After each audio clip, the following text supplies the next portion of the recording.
Now, Kelly's back for Pet Corner this week. Good morning to you. Good morning. How are you? I'm very well. You're looking at how we as pet owners can be a bit more responsible when it comes to protecting our natural wildlife. Yes, just a little bit. So why do you want to talk about this? What made you decide this was a good topic? Well, I was quite lucky and encountered, it wasn't actually in the wildlife, so we won't start saying that I was in the bush somewhere and came across a kiwi, but I was actually at the wildlife centre and did, of course, get to see kiwis, which were pretty amazing. Wow, were they really cool? Yeah, and the fact that it was quite a dark room, they do it deliberately, obviously, so the kiwis are up and moving around, so you actually get quite up close and personal.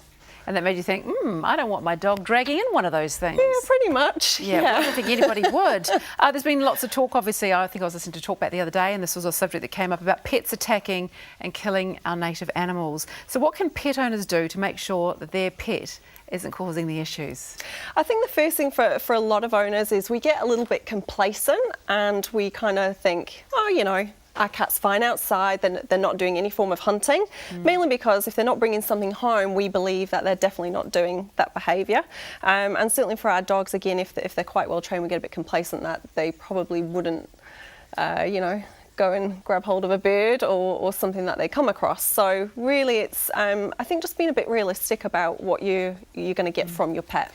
Or we think our dogs aren't clever enough or fast enough to catch anything. That's also another common thought, isn't it? Yeah, absolutely. So should we play games with our cat in the home to make them sort of hunters, like get them to chase things or not, or is that a bad thing to do? I don't think it's bad. I mean, for me, really, it's looking at what that cat needs, what it actually, is it a natural hunter? And therefore what we're trying to do is you know, keep it in the home, let it have some fun in the garden. Obviously there's lots of different kind of wands and stuff you can buy nowadays with little feathers on. So, you know, to me, just have some fun with them and let them play with you instead of the wildlife. So how would you know if your cat was a natural hunter?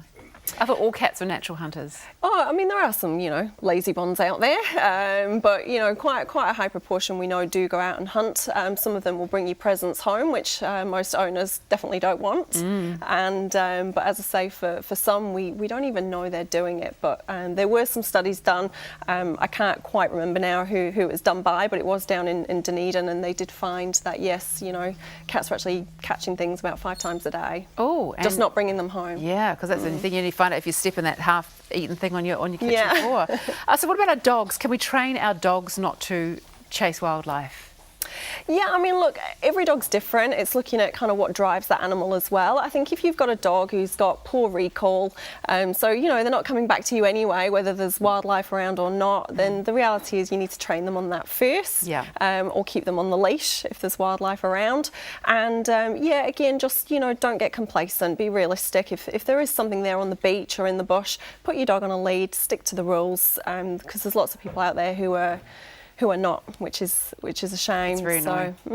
And sorry, I was going to say as well for our cats, you know, one of the biggest things is a lot of people do put bells on their cats' collars, which is great.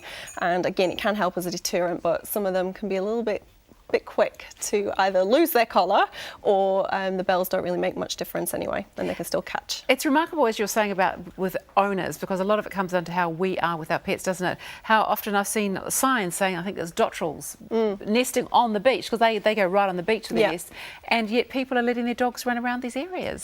Yeah, and I think this is a kind of the sad thing where for those dog owners and even those dogs that are, you know, very well trained. You can't blame the dog, can you? No, and, you know, it comes down to are you setting the dog up to fail or succeed, and they're going to fail if they're in an environment where there's something there that's quite, you know, inquisitive for them. Yeah, looks great. Why not try and grab it? And, you know, and we're setting the dogs up to fail by keeping them off leash in those areas. So stick to the rules. Got to be responsible as owners. Hey, Kelly, thank you so much. Thank you. And if you need help training your dog, head along to Kelly's website, kellymcfarlane.co.nz.